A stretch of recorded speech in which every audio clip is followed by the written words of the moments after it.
Happy holidays.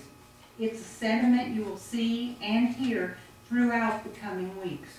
But for people who have experienced the loss of a loved one, the anticipation of the holidays may be filled with anxiety. There's no escaping the holidays when there are reminders everywhere. Stores, the media, churches, and the public all focus on seasonal events. The holiday season is portrayed as a time to spend with family. When a loved one has died, the absence of that family member is evident. As a reflection of the major change your life has undergone, you may need to modify your traditional family rituals. It's important to know there are no magic formulas to remove dread, fear, and anxieties. Important days that were once joyful, sharing times are suddenly times of wrenching memories. If you're able, don't be reluctant to enjoy parts of this special time, even with the presence of intense, painful recollection. Modify holiday routines by changing your holiday rituals, such as a special meal when you open gifts. And remember that it's okay to have time alone to be in touch with your memories. The key word is flexibility. What you do one year can be modified the next. Decide what you think you can handle most comfortably. In advance, make your needs known to family and friends. Pace yourself in preparation for the day. For example, don't assume the total responsibility for the holiday meal or party. You might ask someone to help you start a new tradition. Try to be with people who allow you to convey your own thoughts freely and permit you to cry with them and laugh with them as well. If family and friends are not available, determine if there's a support group in your area with activities planned for the holiday. In other words, do what is best for you and your situation. Memories of the past are important, but so is the present. Change what you can and accept what you cannot. One thing that's suggested and seems to be a help to a lot of families is to create your own memorial for your loved one in your holiday activities. There are numerous things you can do, but a good thing is to try something new, something you haven't done before, and then it can become a part of your tradition to remember that person. You might have a living Christmas tree, and these are for sale a lot of places, and then it's a tree that you can take out in your yard or to a park or someplace and plant it in memory of your loved one who is gone. You can toast your loved one at a meal, and it can be with anything you have to drink. Doesn't need to be a special beverage or glasses or anything. Just give a toast. Mention your loved one, and everybody will toast. You can make a memorial candle or buy one. Just a candle to have in your home that you might have lit whenever you're home or whenever you have guests in your home, and that will remind you of your loved one. Place a single flower on your table, or a bouquet, but a single one's just as nice. Make it your loved one's favorite flower or their favorite color. Observe a moment of silence. Before a meal, along with your prayer, have a moment of silence when everybody can take just a minute to remember. Lay out your family albums. When you're all together, this is a wonderful time to bring out your albums and your pictures and mementos, and the whole family can reminisce together. It opens the conversation and makes it much easier to talk. Everybody could share a favorite story about your loved one that's gone. A funny story, a touching story, whatever, but just remember. You might even buy a Christmas present for your loved one. Maybe you had one already purchased, maybe you had something in mind, or maybe you can buy a Christmas present for them to give to the Salvation Army or to another group, give a memorial. But presents are always important this time of year. Luminaries are nice. You've all seen them. They can be made with paper sacks or milk cartons where you set them out along your driveway or your yard and light a candle in them. It makes a beautiful presentation, and it can be in memory of your loved one, and every time you look at it, or if you're having a party, everybody sees that and thinks of them. Decorate the altar at church. Can be with flowers. A lot of churches have poinsettias or flowers that are given in memory. Think about that, a special Christmas flower. Again, you could make a donation to a charity. In this time of so much need, there's so many people that need help, and even though they aren't in your situation, their situation needs remembering too. Discuss the values you share as a family. These are important things. It's not just your feelings, but your own feelings, but what is important to your whole family? Is it church? Is it a giving situation? Is it your fun-loving nature? But talk about these things that are important to your family. And then when you drink your toast, also drink a toast to the future. The new year may bring with it your own resolution toward hope. Drinking a toast to the future does not neglect the past, but gives us the time to look ahead and regain some sense of control over our lives. For the newly bereaved, this opportunity is even greater. There is something about planning a new or renewed direction which is very encouraging. In the days ahead, remember that anguish is not forever, that joy is possible even in grief, that time is your friend, and yourself your best companion. It's a lady named Barbara Lestrange, and she lived in California, and she lost her husband suddenly when she was a young mother. And she decided that out of this grew her mission to help the bereaved. And she wrote something that's called the Christmas Credo. And it's over here, and it gives some really good guidelines and things for you to think about in the holidays ahead. Use all or any, just anything that you remember, but she has been there. She knows how you're feeling. A Christmas Credo. After our loss, we know that our holiday season will never again be the same. And so it is time for each of us to decide what kind of holidays will be best for us now. We will give ourselves permission to keep our old traditions or to create new ones. This year, we will not let the holidays control us. Rather, we will look at this season through new eyes.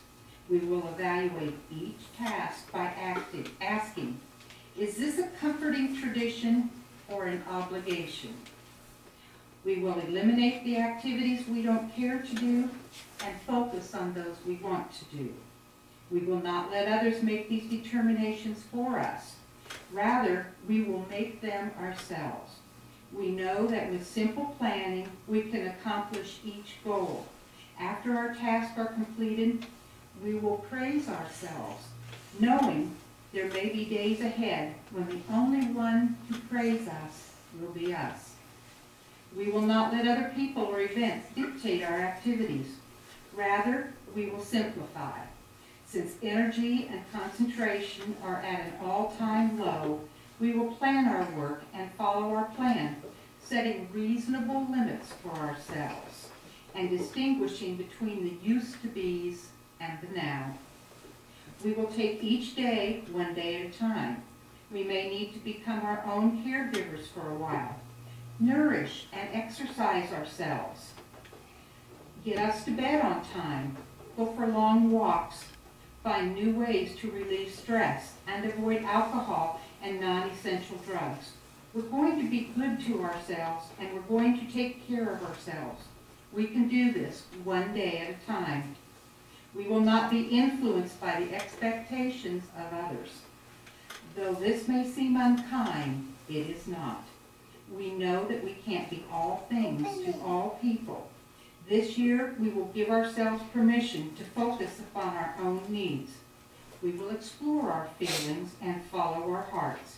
We may not be able to do all that we did before our loss. Grief takes a toll on our strength and even our health. We will not hide our feelings. Rather, we will express them. This is a time for honesty, not bravery. A time to be real and open. A time to face each fear.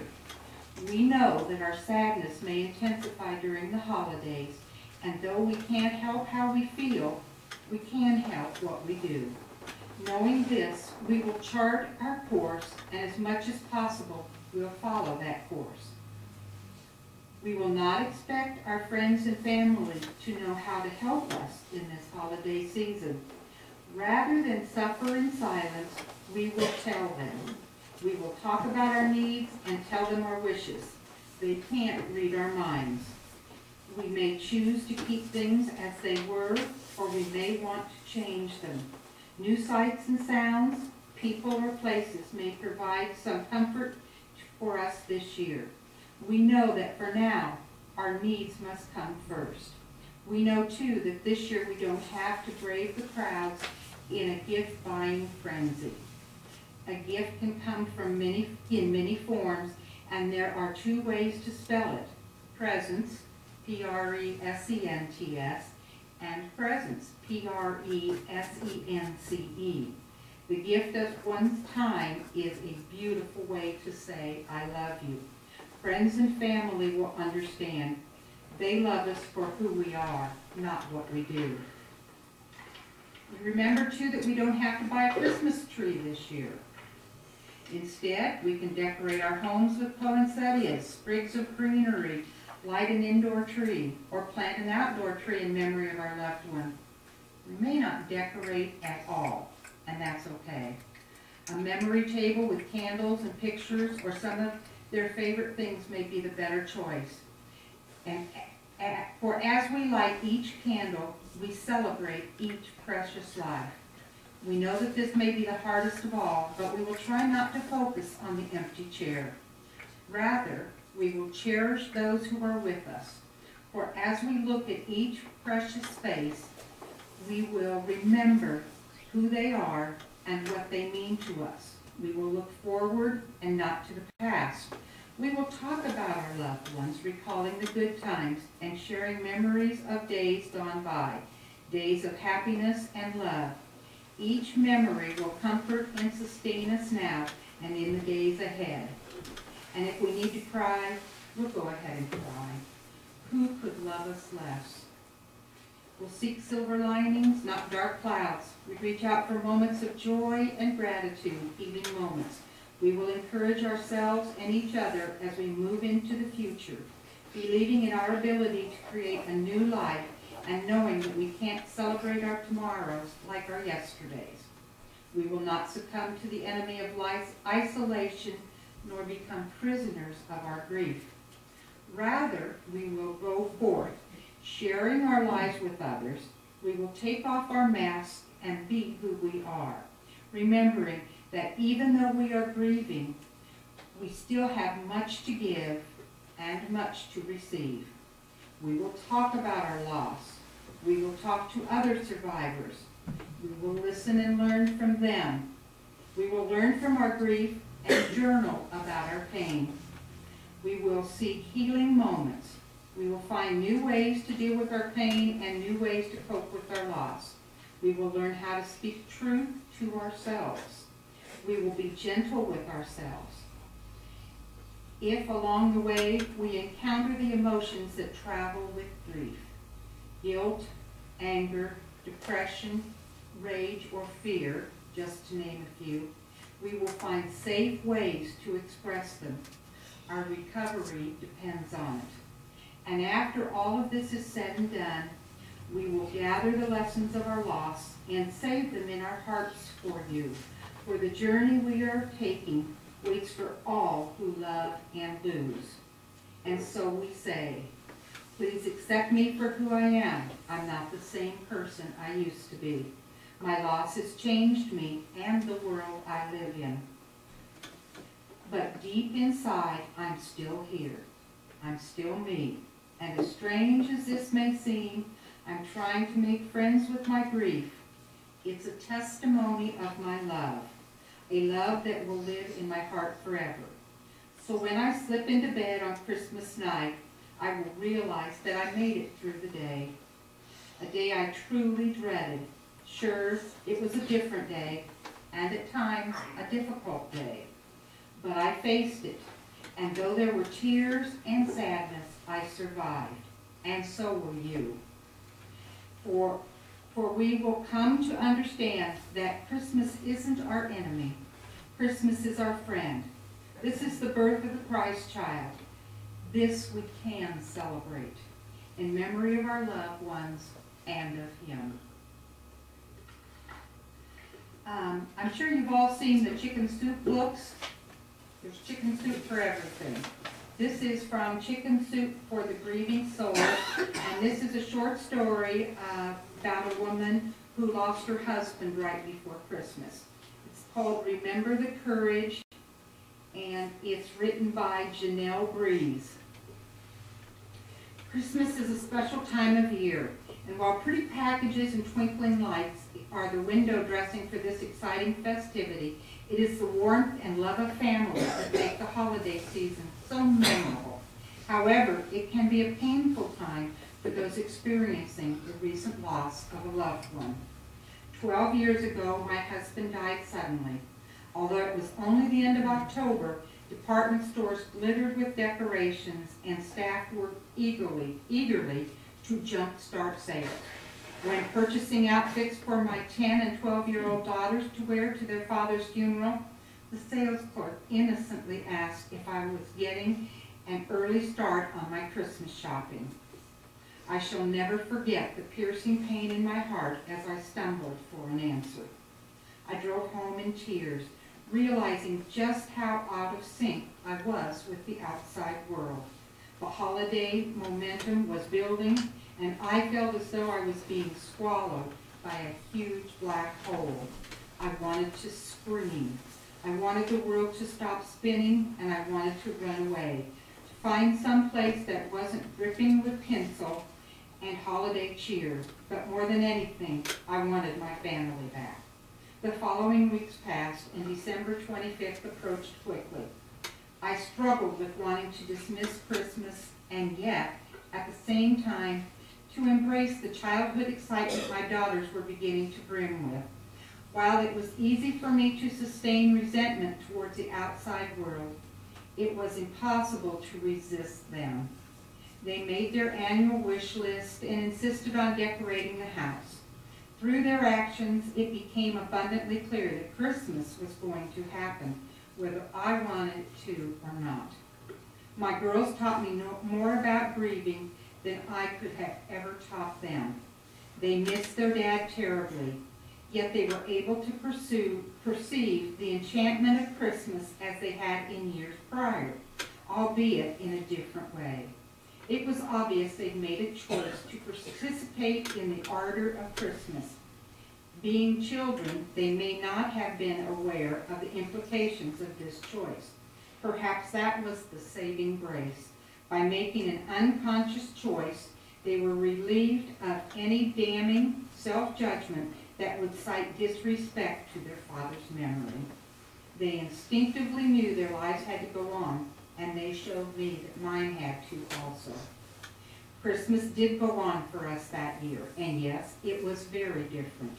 The three of us pulled together as a family and developed new traditions to help face the day. For instance, we hung a picture of my husband in the Christmas tree, declaring him our Christmas star. We also dedicated Christmas Eve as a day to honor him by making a visit to the cemetery. It was there that I presented each daughter with one of our wedding bands, as a gift from both their father and me. We returned home for a quiet evening to reminisce about our favorite family times together. The tears flowed, at times uncontrollably, but in a very healing way. Surprisingly, Christmas Day was quite pleasant. It was not filled with the heavy sadness or feelings of sorrow that I'd anticipated. Instead, it was filled with love and compassion. We invited our extended family and close friends to spend the day with us. During dinner, we exchanged stories of years gone by, many of them bringing smiles and laughter to everyone. In reflection, I am thankful we found the courage to embrace Christmas that year. In doing so, we renewed our strength and courage to go on and live our lives as we were meant to. Today, we embrace Christmas as a way of celebrating not only those we are fortunate to have in our lives, but to also remember those who we hold so dearly in our hearts. If you are facing Christmas alone for the first time, I encourage you to reach out to someone you trust and share your feelings with them. Devote a time and place prior to Christmas Day in which you can openly honor your loved one and acknowledge your feelings. Finally, on Christmas Day, intentionally set your focus on family and friends who not only share in your loss, but who bring precious gifts of love and support to aid you in your healing journey. You are not alone, although you may feel this way. Many people have been where you are, and they care deeply.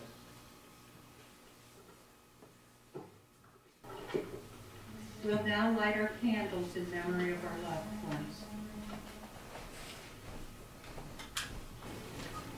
And I will light a candle for you to shadow all the darkness and bless the times we knew. Like a beacon in the night, a flame will burn bright and guide us on our way. Oh, today I light a candle for you.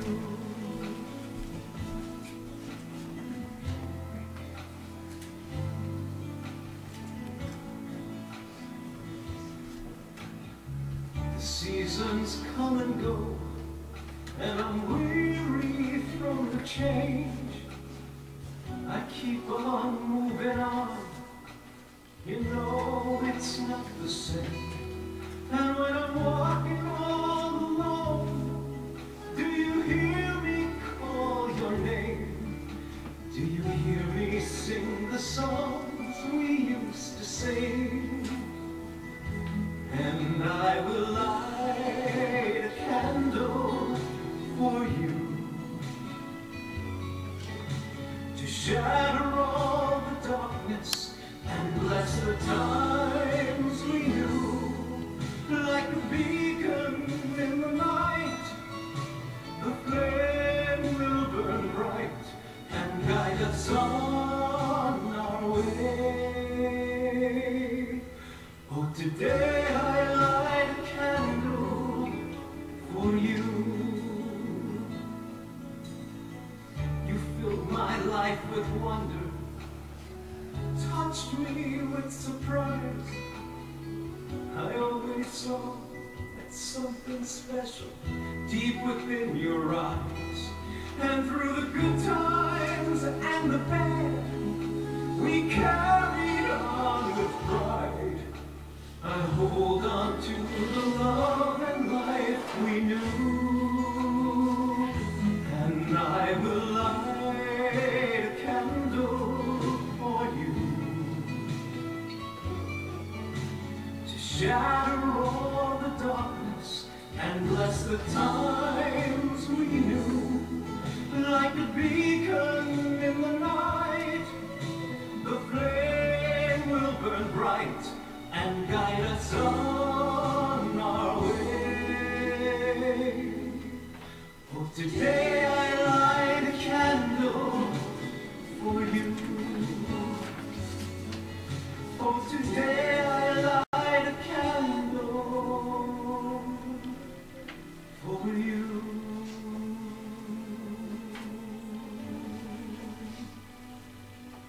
For you.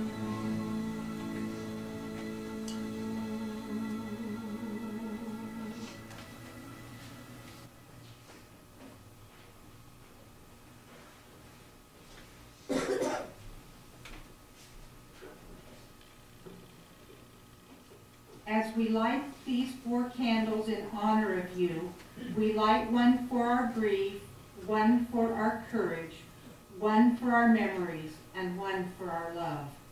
The first candle represents our grief. The pain of losing you is intense. It reminds us of the depth of our love for you. The second candle represents our courage to confront our sorrow, to comfort each other, to change our lives. The third candle represents our memory, the times we laughed, the times we cried, the times we were angry with each other, the silly things you did, the caring and joy you gave us. And the last candle is the light of love. As we enter this holiday season day by day, we cherish the special place in our hearts that will always be reserved for you. We thank you for the gift your living brought to each of us. We love you. Christmas is a time for sharing, a time for needy hands to clasp, a time for stretching out in faith with a reach that exceeds our grasp. Christmas is a time for love, a time for inhibitions to shed, a time for showing that we care, a time for words too long unsaid. Christmas is a time to remember timeless stories from days of yore, a time to ponder what's ahead, a time to open another door. And this is a Christmas prayer that we offer to each of you, that you may hold forever in your heart the golden memories of every happy Christmas day you have ever known, that you may be brave in the hours of trial when the cross is laid upon your shoulders, when the hill you must climb seems very high and the beacon lights of hope are far away. That every gift God has given you may grow with the years and fill the hearts of those you love with its fragrance. That in every hour you may have a friend worthy of your friendship, to whom you can confidently reach a hand when the storm breaks, with whom you can ford the torrent and reach the sun-kissed heights. Amen.